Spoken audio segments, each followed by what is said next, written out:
Hello, welcome to Neverending Storytelling. How are you doing today? My dad welcomes you. And hi. Hello. Welcome This to is Storytelling. Heavy D Storytelling. I'm David. I'm going to tell you a story. Yay! So JJ is looking for something cute to do during the storytelling time. We have joke time with Daniel because he has a fabulous joke book. And we have the synopsis with Kimberly. And if you have some advice on something that JJ could do with us, then please leave a comment in the comments because he's feeling a little bit left out right now. Okay, so today we are going to, I'm going to leave the comment on the, not during the story time. We'll have to see.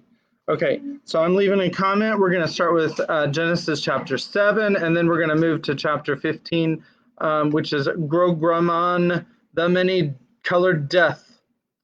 And I am looking for, here's Genesis chapter 7. All right. Then the Lord said to Noah, "Go into the ark, you and all your household, for I have seen that you are righteous before me in this generation.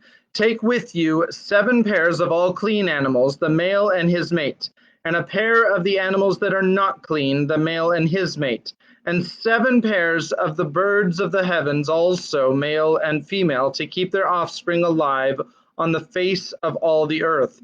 For in 7 days I will send rain on the earth 40 days and 40 nights, and every living thing that I have made I will blot out from the face of the ground."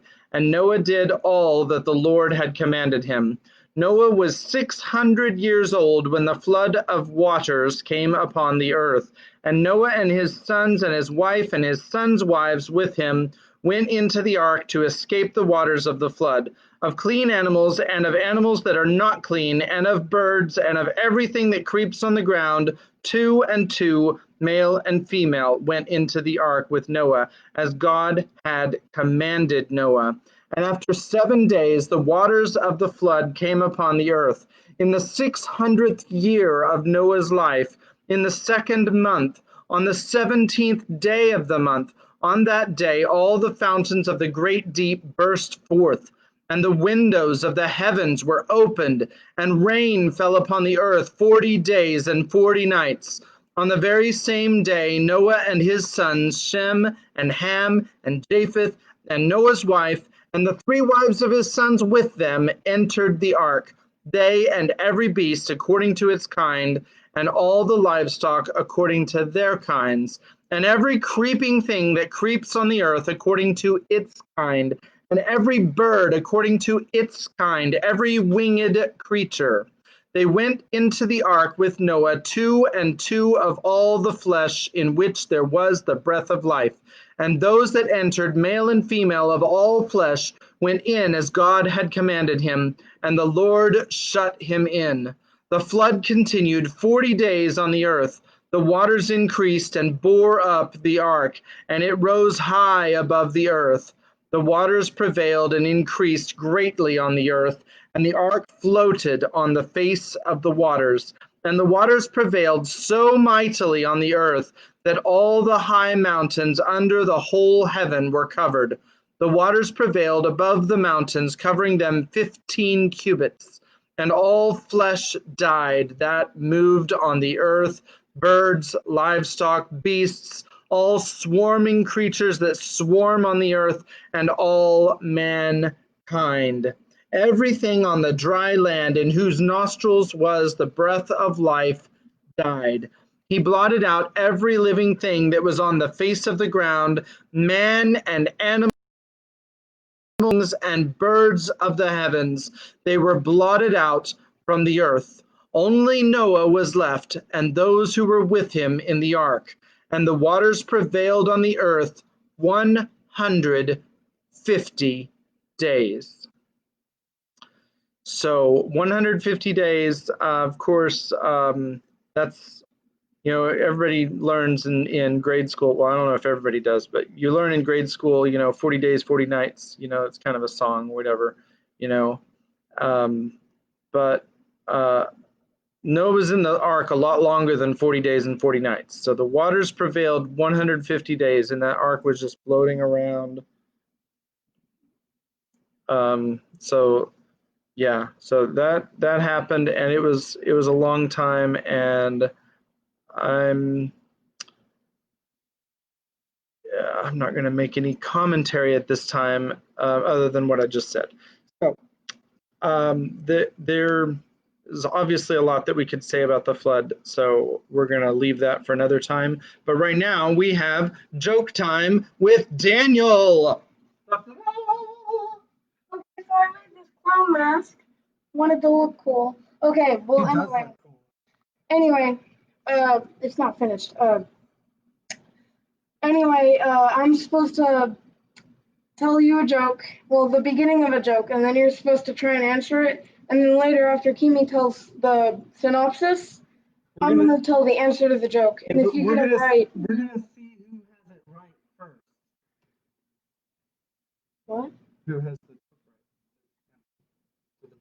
Okay. We're gonna see if anybody can answer it. Yeah. Right. Why did the boy eat his homework? I don't know. Why did the boy eat his homework? Stay tuned, and after the synopsis, we'll find out. Here's Kimberly with the synopsis. So what happened in the last few chapters, or chapter, yeah. So what happened in the last chapter, right, was Bastian, he decided he didn't want to explore a jungle. He wanted to explore a desert. And then he had climbed the tree the chapter before, and he was all the way up at the top. And so the tree had started to fall down. All the trees fell down and turned into sand. The sand was colored in every single color imaginable. All the colors, they like grouped together in their own like dunes. And then he wrote his initials, BBB. And then this lion appeared. They talked for a bit.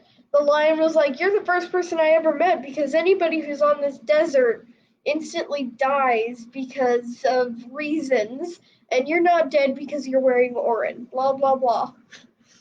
And then the lion takes him over to his castle, and then it's almost night again. And when it becomes night, the lion, he told him to go over into this room. So he went over to the room, and he like had a little fun for a bit or something. I don't really remember, but he did some stuff, and yeah. So then he heard a noise, so he went out, and the lion had turned to stone. My theory is the lion turns to stone in the day when the forest sprouts up. And then at night. And then the White Witch came. Wrong franchise. Oh, sorry. But so then at night the trees turn into the sand. That's what I think is happening. And the lion, he can't be like, I guess, awake during the night. Otherwise, because the desert goes with him.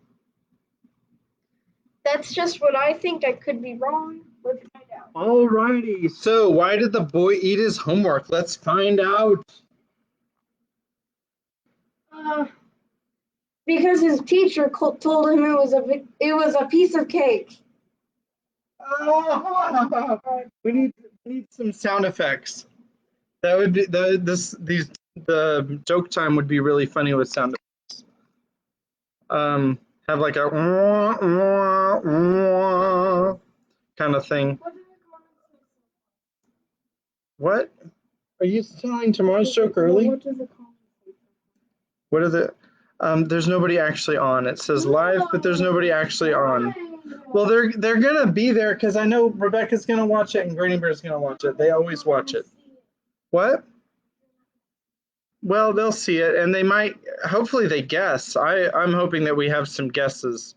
Um, and if we don't, then we at least have some wishes because Bastion's making some wishes, and so we can use that. Right, Daniel. Daniel, you need to get dressed for that. Okay, you can close your door to do that. Okay, go ahead. All right. So now we're going to start chapter 15, Grogramon, the many-colored death. The first letter is O. "Oh, master," said the rumbling lion's voice, "have you spent the whole night like this?" Bastian sat up and rubbed his eyes. He had been lying between the lion's paws, and Grogramon was watching him with a look of amazement. His fur was still as black as the rock he was sitting on, but his eyes sparkled. The lamps in the cave were burning again. "Oh," Bastian cried, "I thought you had turned to stone." "So I had," the lion replied. "I die with every nightfall, and every morning I wake up again." "I thought it was forever," said Bastian. "It always is forever," said Grogramon mysteriously. He stood up, stretched, and trotted about the cave. His fur shone more and more brightly in the colors of the mosaic floor. Suddenly he stopped still and looked at the boy. "Did you shed tears over me?" he asked. Bastian nodded.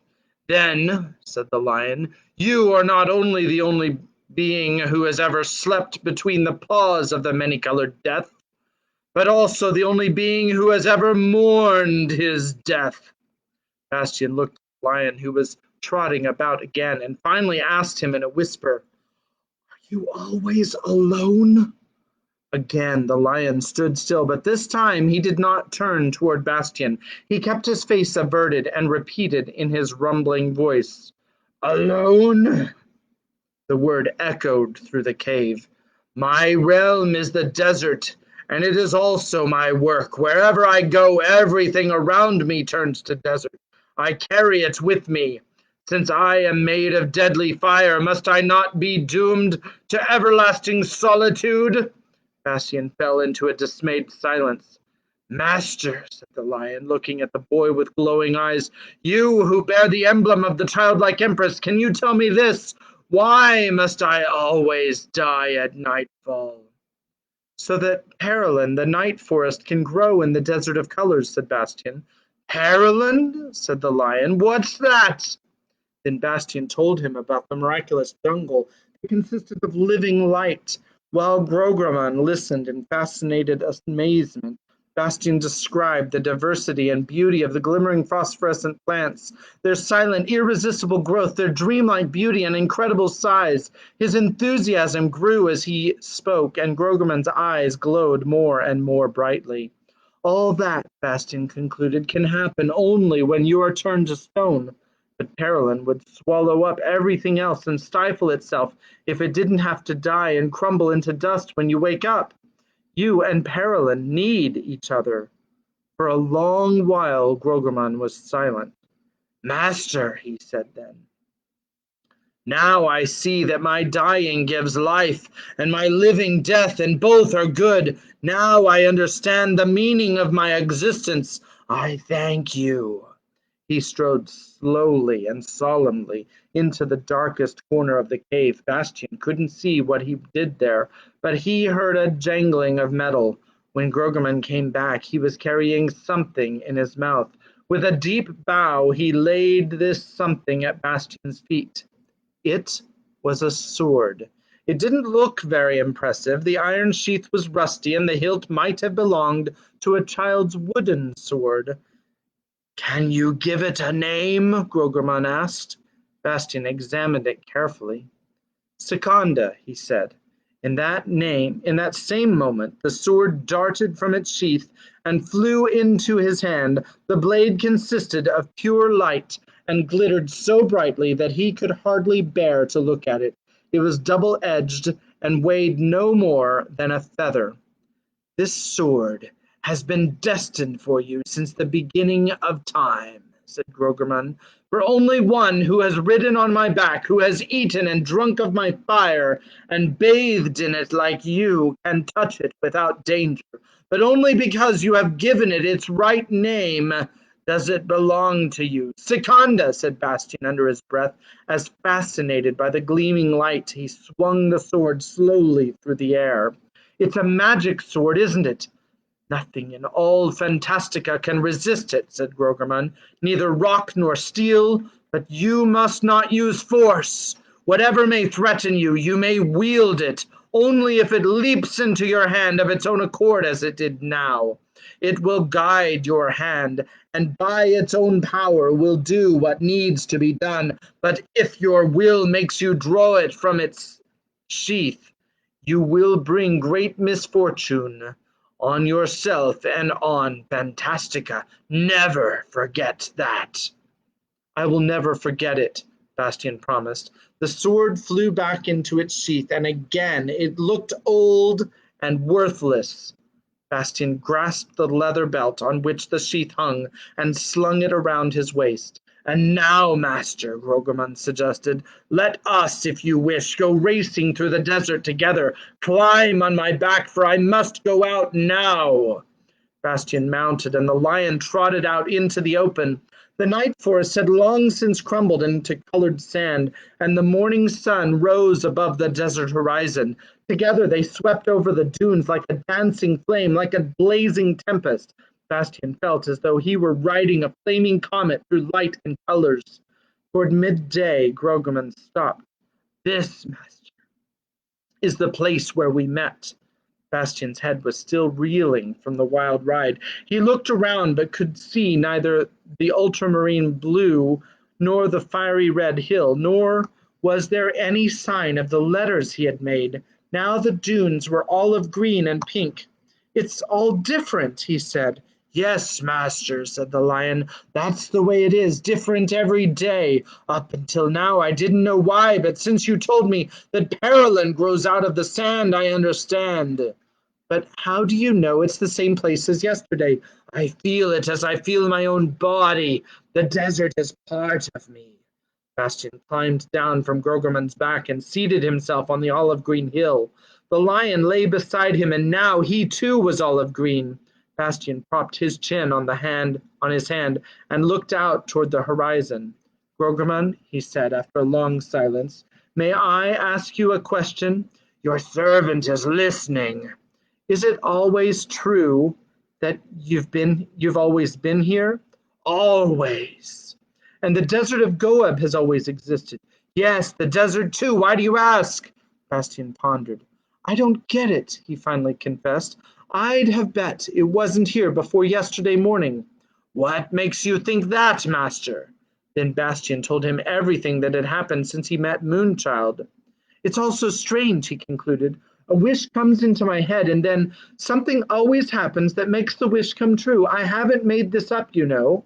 I wouldn't be able to. I could never have invented all the different night plants in Parolin, or the colors of Goab, or you. It's all much more wonderful and real than anything I could have ever made up. But all the same, nothing is there until I've wished it. That, said the lion, is because you're carrying Aurin, the gem.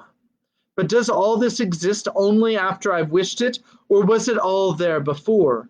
Both, said Groggerman. How can that be? Bastian cried almost impatiently. You've been here in Goab, the Desert of Colors, since heaven knows when. The room in your palace was waiting for me since the beginning of time. So too was the sword Secunda. You told me so yourself. That is true, master.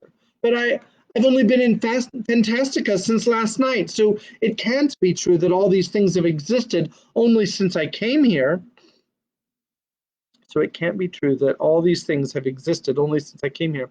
Master, the lion replied calmly, didn't you know that Fantastica is the land of stories? A story can be new and yet tell about olden times. The past comes into existence with a story.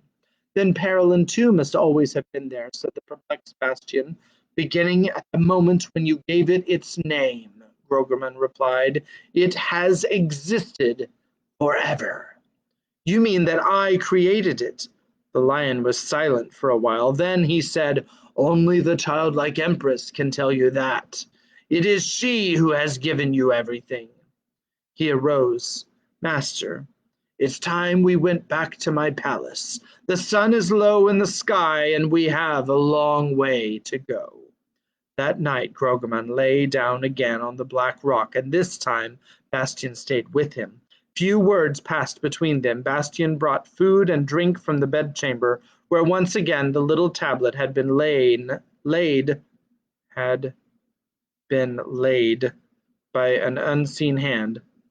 He seated himself on the steps leading to the Lion's Rock, and there he ate his supper. When the light of the lamps grew dim and began to pulsate like a faltering heartbeat, he stood up and threw his arms around the lion's neck. The mane was hard and looked like congealed lava. Then the gruesome sound was repeated. Bastien was no longer afraid, but again he wept at the thought of Grogomon's sufferings, for now he knew they would endure for all time. Later that night, Bastien groped his way into the open and stood for a long while watching the soundless growth of the night plants. Then he went back into the cave and again lay down to sleep between the petrified lion's paws. He stayed with Grogomon for many days and nights, and they became friends. They spent many hours in the desert playing wild games. Bastien would hide among the sand dunes, but Grogomon always found him. They ran races, but the lion was 1,000 times swifter than Bastien. They wrestled, although I guess Bastien could have wished to be faster than Grogomon. It's just a thought. They wrestled, and there Bastien was the lion's equal. Though, of course, it was only in fun. Grogomon needed all his strength to hold his own. Neither could defeat the other. Once, after they had been wrestling and tumbling, Bastien sat down, somewhat out of breath, and said, Couldn't I stay with you forever? The lion shook his mane. No, master. Why not? Here there is only life and death, only Parolin and Goab, but no story. You must live your story. You cannot remain here. But how can I leave? Bastien asked.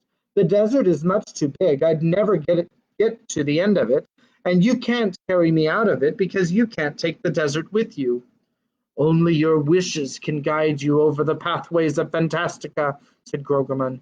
You must go from wish to wish. What you don't wish for will always be beyond your reach. That is what the words far and near mean in Fantastica. And wishing to leave a place is not enough. You must wish to go somewhere else and let your wishes guide you. But I can't wish to leave here, said Bastien. You must find your next wish, said Grogomon almost sternly. And when I find it, Bastien asked, how will I be able to leave here? I will tell you, said Grogomon gravely. There is in Fantastica a certain place from which one can go anywhere and which can be reached from anywhere. We call it the Temple of 1,000 Doors. No one has ever seen it from the outside. The inside is a maze of doors. Anyone wishing to know it must dare to enter it. But how is that possible if it can't be approached from the outside? Every door in Fantastica, said the lion, even the most ordinary stable, kitchen, or cupboard door, can become the entrance to the Temple of 1,000 Doors at the right moment. And none of these 1,000 doors leads back to where one came from. There is no return. That sounds a little bit like Monsters, Inc. Just saying. And once someone is inside, Bastien asked, can he get out and go somewhere? Yes, said the lion, but it's not as simple as in other buildings. Only a genuine wish can lead you through the maze of the 1,000 doors. Without a genuine wish, you have to wander around until you know what you really want, and that can take a long time. How will I find the entrance? You've got to wish it. Bastien pondered a long while. Then he said, It seems strange that we can't just wish what we please. Where do our wishes come from? What is a wish, anyway? Grogomon gave the boy a long, earnest look, but made no reply. Some days later, they had another serious talk. Bastian had shown the lion the inscription on the reverse side of the gem. "What do you suppose it means?" he asked. "Do what you wish? That must mean I can do anything I feel like, don't you think so?" All at once, Grogamund's face looked alarmingly grave, and his eyes glowed. "No," he said in his deep, rumbling voice. "It means that you must do what you really and truly want, and nothing is more difficult." "What I really and truly want? What do you mean by that?" "It's your own deepest secret, and you yourself don't know it." "How can I find out?" "By going the way of your wishes from one to another, from first to last. It will take you to what you really and truly want." "That doesn't sound so hard," said Bastian. "It is the most dangerous of all journeys." "Why?" Bastian asked. "I'm not afraid." "That isn't it," Grogomon rumbled. "It requires the greatest honesty and vigilance, because there's no other journey on which it's so easy to lose yourself forever." "Do you mean because our wishes aren't always good?" Bastian asked. The lion lashed the sand he was lying on with his tail. His ears lay flat. He screwed up his nose, and his eyes flashed fire. Involuntarily, Bastian ducked when Grogomon's voice once again made the earth tremble. "What do you know?" Is this Bastian? Yeah, "what do you know about wishes? How would you know what's good and what isn't?" In the days that followed, Bastian thought a good deal about what the many-colored death had said. There are some things, however, that we cannot fathom by thinking about them, but only by experience. So it was not until much later, after all manner of adventures, that he thought back on Grogomon's words and began to understand them. At this time, another change took place in Bastian. Since his meeting with Moonchild, he had received many gifts. Now he was favored with a new one, courage. And again, something was taken away from him, namely, the memory of his past timidity. Since he was no longer afraid of anything, a new wish began, imperceptibly at first, then more distinctly, to take shape within him, the wish to be alone no longer. Even in the company of the many-colored death, he was alone in a way. He wanted to exhibit his talents to others, to be admired and to become famous. And one night, as he was watching Peregrine grow, it suddenly came to him that he was doing so for the last time, that he would have to bid the grandiose night forest goodbye. An inner voice was calling him away. He cast a last glance at the magnificently glowing colors. Then he descended to the darkness of Grogomon's palace and tomb and sat down on the steps. He couldn't have said what he was waiting for, but he knew that he could not sleep that night. He must have dozed a little, for suddenly he started as if someone had called his name. The door leading to the bedchamber had opened, though the cleft of a long strip of reddish light shone into the dark cave. Bastian stood up. Had the door become transformed for this moment into the entrance to the Temple of a Thousand Doors? Hesitantly, he approached the cleft and tried to peer through. He couldn't see a thing. Then slowly the cleft began to close. In a moment, his only chance would pass. He turned back to Grogomon, who lay motionless with eyes of dead stone on his pedestal. The strip of light from the door fell full on him. "Goodbye, Grogomon, and thanks for everything," he said softly. "I'll come again, I promise. I'll come again." Then he slipped through the cleft, and instantly the door closed behind him. Bastian didn't know that he would not keep his promise. Much, much later, someone would come in his name and keep it for him. But that's another story, and shall be told at another time. Chapter 16 is called The Silver City of Amarganth. So I do not have anybody on the actual live stream right now, unfortunately. Becca might be working, but I know that she went to work this morning because I was at work when she went to work. So I'm not sure exactly what's going on, but I'm just going to leave it here since we started late anyway. So chapter 16, once again, the Silver City of Amarganth. The first letter is P. All right, so hope everybody's enjoying the story.